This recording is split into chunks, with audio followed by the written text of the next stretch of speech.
in Israel. We're on Mount Hermon. Wow. And usually we're here in the spring when there's snow on the top. Right over there, you can see the very highest point of Mount Hermon. And that's a ski slope today. Wow. They But ski what- here. Pardon? They ski here. They ski here, yeah. Wow. Yeah, this is the one place in Israel you can ski. They have snow up on Mount Hermon. And of course, as I told you before, Mount Hermon is the source for much of the water for Israel. It soaks into the mountain, comes out and springs lower down. Nice. But as you look, and it's impressive. Very. Yeah, it's impressive. So who's come through here before? And what is this called?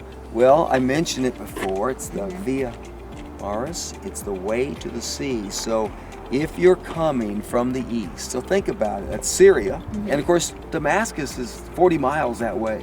It's not far. The capital of Syria even today.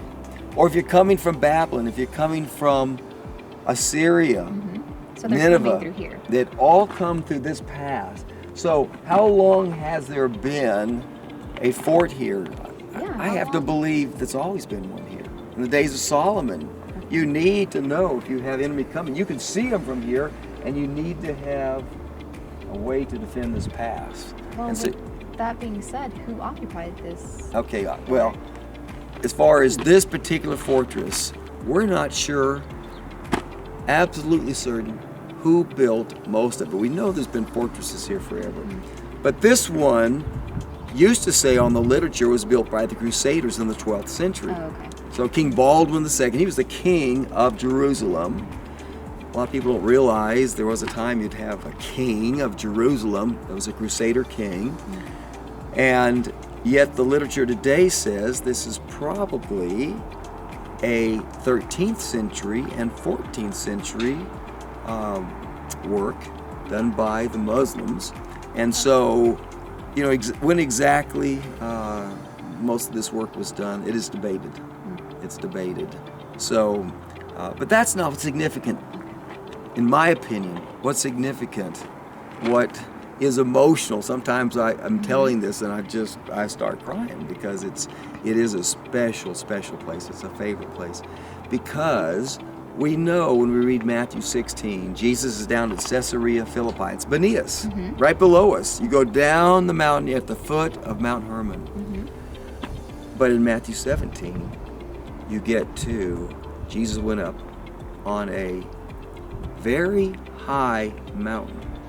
It's not just a mountain, a very high mountain. And what happened on that very high mountain?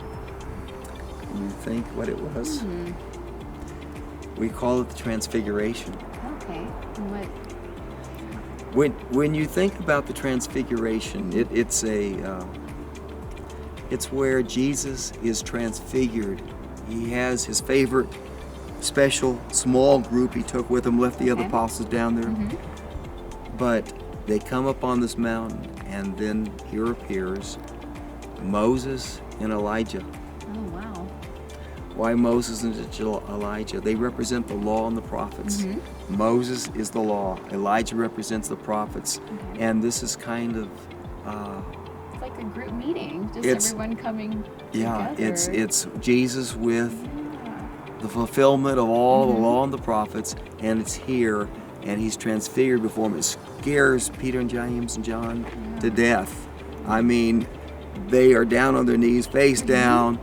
Jesus finally says, "Don't be afraid." Of course, it's where they said, "Let us make a booth for you and Moses and Elijah." How they knew. And then you have the voice, "This is my son, listen to him." So I want to read that. I think we need to hear those words as we read them from Matthew 17. Okay, Matthew 17. Let me just read the first 4 verses. After 6 days, Jesus took with him Peter, James, and John, the brother of James, and led them up a high mountain by themselves.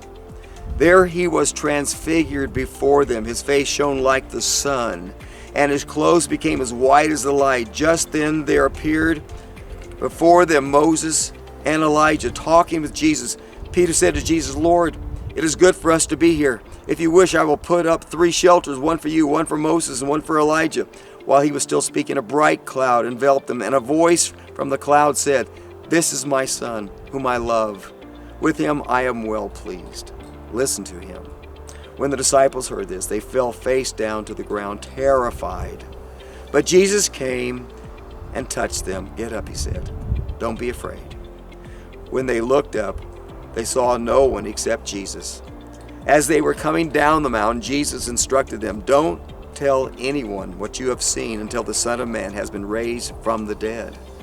The disciples asked him, "Why then do the teachers of the law say that Elijah must come first?"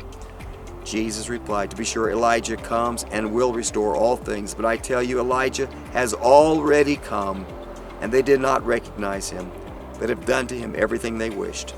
In the same way, the Son of Man is going to suffer at their hands." Then the disciples understood that he was talking to them about John the Baptist.